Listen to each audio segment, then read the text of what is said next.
What if the most powerful zip code in New Orleans isn't the French Quarter? It's the one most tourists never see. I'm Margaret, born and raised right here in New Orleans, and I handle luxury and historic properties across the city. Today I'm walking you through the street where New Orleans' old money actually lives. The mansions, the private enclaves, the history behind the names on the gates. And before we're done, I'm going to show you Audubon Place, a gated private street that most people don't even know exists. Hit that subscribe button and tap the notification bell so you never miss an update.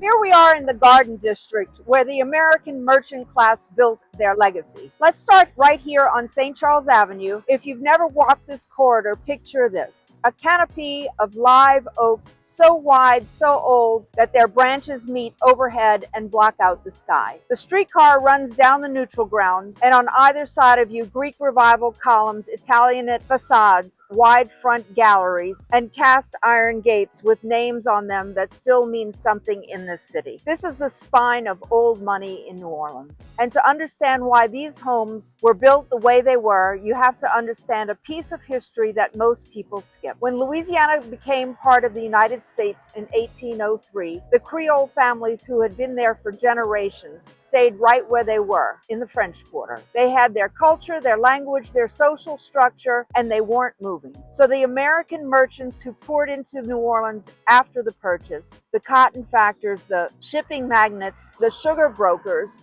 they pushed uptown. They bought land on the high ground above Canal Street, and they built the Garden District. They built it to make a statement. These weren't just homes. Proof that the American merchant class had arrived. Proof that they had money, taste, and permanence. And almost immediately they understood something that the most ambitious families in any city eventually figure out. If you want real power, you just don't build a house. You build the institutions around it. So they funded Tulane University, they endowed Loyola, they built the opera houses, they financed the Audubon Zoo, they chaired the boards on the museums and the symphony.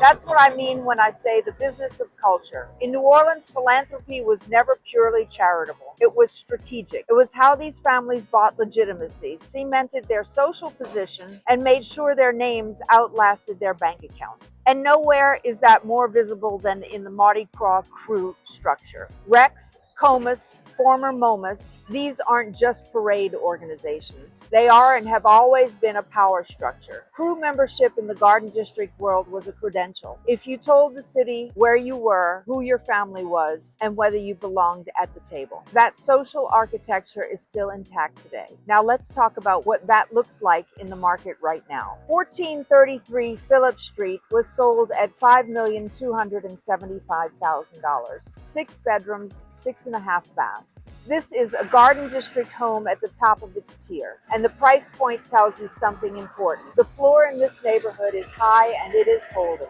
You're not finding a deal here because of market weakness. You are finding value relative to what this address, this architecture, and this history would cost you anywhere else in the country. 2 blocks away, 2523 Britannia Street is listed at $3,300,000. Britannia is one of the most storied streets in the entire city. You're walking distance to Commander's Palace, you're inside the historic district, and you're on a street where the homes on either side have been maintained and cared for across multiple generations. That consistency, that's not an accident. It's a product of the neighborhood that has always taken its own identity seriously. But the Garden District is just the beginning. The real inner sanctum is a few blocks away, and most people don't even know it exists. Here we are at Audubon Place, New Orleans' only private street. There's a gate on St. Charles Avenue, as you can see, just across from Audubon Park, that most people drive past without a second look. It's not flashy. There's no grand sign, just a low brick guardhouse, a set of iron gates, and a boulevard of live oaks disappearing into what feels like a completely different world. That's Audubon Place. And it is, without question, the most exclusive address in New Orleans. Here's what makes it genuinely surprisingly unusual. Audubon Place is a privately owned street. The residents own it, not the city. Not a homeowners association backed by the city. The residents themselves. That distinction matters more than it sounds. It means the street is maintained to their standard, accessed on their terms, and governed entirely by the people who live there. In a country full of gated communities, a truly private street is rare. In New Orleans, there's only one. It was developed in the 1890s, right at the height of the city's post-Reconstruction prosperity. The families who built here were the same ones funding Tulane, chairing the opera boards, and riding the head of the Rex parade. They didn't just want a beautiful home. They wanted an address that communicated without a word exactly who they were. Audubon Place did that from the day the gates went up, and it still does. Walk through that gate and the first thing you notice is the quiet. St. Charles is right behind you, but inside Audubon Place, the noise just stops. The boulevard is wide, the oaks arch overhead. The homes are set far back from the street, behind deep lawns, and the whole effect of a neighborhood that exists slightly outside the normal rhythms of the city. That's not an accident. It was designed that way. The Tulane University residence is on this street. Governors have lived here. Shipping magnates, sugar barons, the families whose names are on the buildings at Tulane and the galleries at the New Orleans Museum of Art. This is where they come home to. Right now, there are 2 homes listed on Audubon Place simultaneously, which almost never happens. 27 Audubon Place is listed at $5,900,000. 5 bedrooms, 7 baths. The scale of this home is significant. The setback from the street, the grounds, the sense of privacy, even in a neighborhood that is already private. It reads like an estate.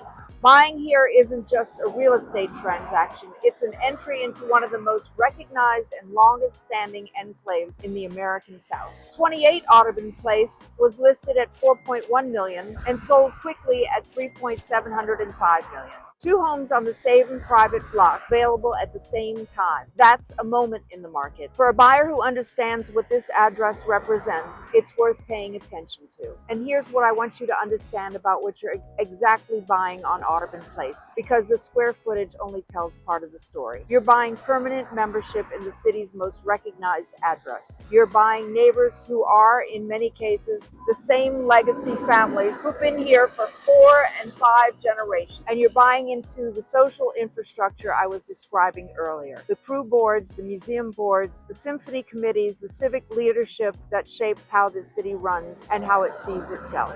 In New Orleans, that network is the real asset. The house is just where you sleep. The residents of Audubon Place have historically chaired the boards of the New Orleans Museum of Art. They've led the Mayor Carnival Cruise, the Major Carnival Cruise. They've funded the institutions that give this city its cultural identity. That's the business of culture at its highest expression. Philanthropy and civic life, not as separate from social standing, but completely inseparable from it. The address and the obligation come together. Now, just outside that gate, there's another address tier that most people overlook. It runs just next door, and the homes there carry their own kind of prestige. That's Audubon Boulevard, and it's where we're headed next. Step outside the gates of Audubon Place and turn right, and you're on Audubon Boulevard. The prestige doesn't drop, it just opens up. The street is wide, the oak canopy is just as deep, and the homes sit on lots that give you something increasingly rare in a city space, in the city neighborhood, genuine space. Room between you and your neighbors. Room for a garden, room to breathe. Audubon Boulevard is the natural extension of everything Audubon Place represents, without the gate and without the gatekeeping. The families who live here are connected to the same civic and cultural infrastructure, the same crew memberships, the same board seats, the same long-standing institutions. They simply chose a different kind of address. A little more visible, a little more open, and in some cases a little more grand in terms of pure scale. 77 Audubon Boulevard is listed at $750,000, the highest price listing in this corridor. And when you see it, you understand why. This is a home that commands its lot. The scale is significant, the grounds are deep, and the architecture is exactly what you've come to uptown expecting to find the kind of home that looks like it was built in the last 200 years because the family who built it planned to be there that long. 120 Audubon Boulevard is listed at $4.2 million, 4 bedrooms and 8 baths. And I want to pause on that bath count for a second because it tells you something about what the home was really designed for. A home with 8 baths wasn't built just for a family. It was built for entertaining, for the dinner parties, the crew gatherings, the post-parade receptions, the charity committee luncheons, the whole social calendar that defines life at this level in New Orleans. The architecture here reflects an expectation of how life will actually be lived. Now, the lifestyle context around Audubon Boulevard is a real part of its value, and I don't want to rush past it. You are a short walk from Audubon Park, one of the most beautiful urban parks in the South. Walking paths, tennis courts, the Audubon Zoo, open fields along the river. Tulane and Loyola are right there. The Magazine Street corridor with its restaurants, boutiques, and neighborhood institutions is close by. This is a walkable luxury neighborhood, and that is genuinely rare at this price point in America. For families relocating with children, the school ecosystem here is a major draw. Isidore Newman is one of the most respected college preparatory institutions in the region. Sacred Heart is nearby. These schools aren't just educational options, they're part of the same social fabric we've been talking about since the Garden District. In New Orleans, the school your children attend, the crew your family joins, the board you serve on, these things are all connected. They are all part of the same long conversation about who belongs and who contributes. The concentration of attorneys, physicians, university leadership, and arts patrons in this corridor is not random. It's the result of generations of people choosing to invest in the same community, the same institutions, and the same idea of what a city can be. So we've covered the streets, but before we get into the numbers, there's one more neighborhood that belongs in this conversation, and it's one most people don't connect to old money. They should. Here we are in Lake Vista, where you can find mid-century privacy on the lake. Drive north from uptown past City Park and you reach a neighborhood that looks nothing like the Garden District. No Greek Revival columns, no cast iron gates, no streetcar running down the neutral ground. What you find instead is something quieter and more deliberate. Wide curving streets, deep lots, and homes that were built in the 1930s and 40s by exactly the same families we've been talking about this whole time. This is Lake Vista. It tells a different chapter of the same story. Here's the history you need to understand. By the mid-20th century, the families who had spent generations on St. Charles and Audubon Place were looking for something new, not because they were leaving the city. They weren't going anywhere, but the city itself was growing and the social upper tier was large enough that some of its members wanted a different kind of privacy. Not a gated street, but a neighborhood where the design itself created distance, a sense of remove. Lake Vista gave them that. The neighborhood was developed on reclaimed land along the southern shore of Lake Pontchartrain, and it was designed from the beginning with distinctive planning principle that you notice the moment you turn onto almost any street here. The homes don't face the street. They face inward, toward the parks and green spaces at the center of each block. Front doors open onto quiet landscaped commons. The street side of the house is almost secondary. It's a complete inversion of how most American neighborhoods are laid out, and it was entirely intentional. What the developers understood and what the buyers understood was that privacy here wasn't about a gate, without orientation. You arrive from the street, but you live toward the park. Your mornings, your evenings, your front porch, all of it faces green space and quiet, not traffic. And then there's the lake breeze, which in a New Orleans summer is not a small thing. The families who settled Lake Vista brought everything with them. The crew memberships, the board seats, the museum committees, the civic obligations that had defined their world on St. Charles and Audubon Boulevard came with them to the lakefront. The address changed. The social architecture did not. Today, Lake Vista is one of the most sought-after neighborhoods in the city for buyers who want uptown-level prestige with a different aesthetic entirely. The lots are generous, the streets curve. The oak canopy, younger than Uptown's but growing, is coming into its own. And the lake is right there. Sailboats on the water, evening walks along the seawall, a pace that feels distinctly different from anywhere else in New Orleans. Right now, one Oriole Street is listed at $3.445 million, and And I want you to look at what that number represents in context. You're buying a significant home in one of the city's most architecturally coherent neighborhoods, on a street where the design philosophy I just described is fully realized. Park-facing,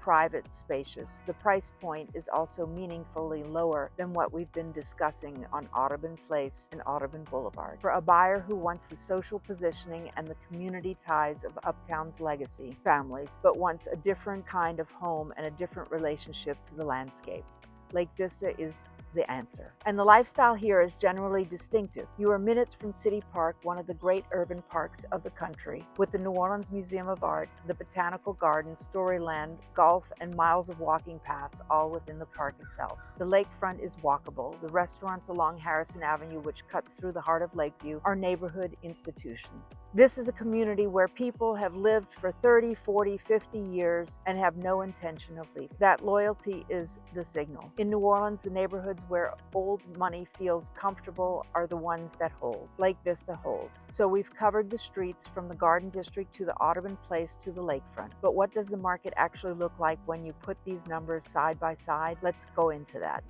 Let's look at the market reality, what these prices actually mean. Let's put these numbers in context, because I think it's one of the most important things to understand before you make any decision about this market. When you're looking at a $5.9 million home on Audubon Place or a $6.75 million estate on Audubon Boulevard, the natural reflex, especially if you're coming from a major metro, is to treat that as an extraordinary price. And by New Orleans standards, it is at the top of the market. But pull back and compare it to what that same money buys you in other cities with comparative cultural weight, and the picture looks very different. The cities that actually compare to New Orleans are Charleston and Savannah. Same historic architecture, same Southern cultural identity, same argument about preservation and legacy. And those markets get a lot of attention from buyers who want exactly what we're talking about here. But here's the difference. In Charleston, $5 million buys you a beautiful home on a narrow lot in a historic district with neighbors close on either side and street parking you share with tourists. In Savannah, you're in a townhouse on a square, stunning, yes, but a fraction of the space and none of the ground. Neither city has anything close to Audubon Place. There is no private street, no gated boulevard, no estate lot with a 100-year-old oak canopy in those markets at any price. Here in New Orleans, that's exactly what $5 to $6 million gets you. That's the value argument, and it's not a stretch, it's just geography. Right now, the top of this market tells a clear story. 1433 Phillips Street sold at $5.275 million. 28 Audubon Place sold at $3.705,000. Buyers who recognized the value acted. And the active listings, 27 Audubon Place at $5.9 million, 70 Audubon Boulevard at $6.75 million, 120 Audubon Boulevard at $4.2 million, 2523 Britannia at $3.3 million, and 1 Oriole Street in Lake Vista at $3.445 million represent the kind of inventory that rarely surfaces in the same window. These addresses don't trade often. When they do, the buyers who understand what they're looking at move. Now I want to address something honestly, because buyers ask me about it all the time, and it's a fair question. Insurance in Louisiana is real. It's a line item you have to account for, and you should go into any purchase here with accurate numbers, not assumptions. Lester Coate at TWFG Insurance is who we send our clients to. He specializes in historic and high-value properties in this market, and he can give you real numbers and real sample quotes. His contact info is in the description below. But here's the geography piece that matters, and it's something most people outside New Orleans don't fully appreciate. Uptown and the Garden District sit on some of the highest natural ground in the city. There's a term you'll hear locals use, the sliver by the river. It refers to the natural ridge of high ground that runs along the Mississippi, and Uptown sits right on it. This is the ground that stayed dry when other parts of the city didn't. That matters enormously for insurance rates, for flood zone classification, and frankly for peace of mind. When you're making a 7-figure decision, the ground your home sits on is not a minor detail. One more buyer profile worth mentioning here, a pied-à-terre buyer. Not everyone purchasing in this corridor is a full-time resident. Some buyers are acquiring a home for the cultural season, Jazz Fest, Mardi Gras, French Quarter Fest, the fall social calendar. They're here for 2 or 3 months a year. They rent or leave the rest of the time, and they want an address that reflects who they are when they're here. Audubon Place and the Garden District are perfect for that use case. The cultural calendar in New Orleans is dense enough and rich enough to justify the investment entirely on its own terms. Which brings me to the bigger question: who actually moves here, and why do they stay? The lifestyle case: why old money stays and new money moves in. Here's something that stands out about Uptown and the Garden District when you look at the data. The families who move here tend to stay, not for a few years, for generations. The churn rate in this luxury corridor is unusually low, and that tells you something important about what it actually feels like to live here day to day. Part of it is the cultural gravity. There's nowhere else in America where the culture calendar is this dense, this local, and this genuinely irreplaceable. Jazz Fest, French Quarter Fest, the full carnival season with its parades, its balls, its private parties that go back 150 years. Commander's Palace 2 blocks away, the kind of neighborhood restaurants where your owner knows your name, where the owner knows your name and your order and asks about your kids. That's not atmosphere you can manufacture. It grew here over centuries, and it's not leaving. But it goes deeper than food and the festivals. Remember that we talked about the Garden District, the business of culture, the idea that in New Orleans, civic life and social standing have always been the same thing? That's the real retention force. When your family is on the board of the New Orleans Museum of Art, when your children go to Newman, when you ride with Rex, when your neighbors have been your neighbors for 4 generations, you're not just living in a place. You're woven into it. Leaving isn't just a real estate decision, it's a social one. And right now that fabric is drawing in a new wave of buyers alongside the legacy families. We're seeing physicians relocating from the Northeast who want a city with a real cultural identity and a lower cost of living than Boston or New York. Attorneys, remote work executives who realize they could live anywhere and choose somewhere that actually has a soul. Retirees with serious cultural interests who want to spend their next chapter somewhere beautiful, walkable, and alive. What they all have in common is this: they're not just buying a house, they're buying into a way of life that doesn't exist at this quality, at this price point, anywhere else in the country. Walkability matters here more than people expect. You can walk from a home on Audubon Boulevard to the park, to Magazine Street, to a Saints watch party at a neighborhood bar, to a post-parade brunch without getting in a car. That's rare for American luxury real estate, and it's one of the things buyers from other cities respond to immediately when they first spend real time here. Whether you're 9 days or 90 days from your move, Bernard and I would love helping people make their move to the Big Easy. All of our contact info is in the description below. Uptown and the Garden District aren't just beautiful neighborhoods, they're the most stable, culturally rich addresses in the American South. And the value here relative to any comparable city is still real. If this is on your radar, reach out. We're here. Be sure to like, subscribe. See you on our next video.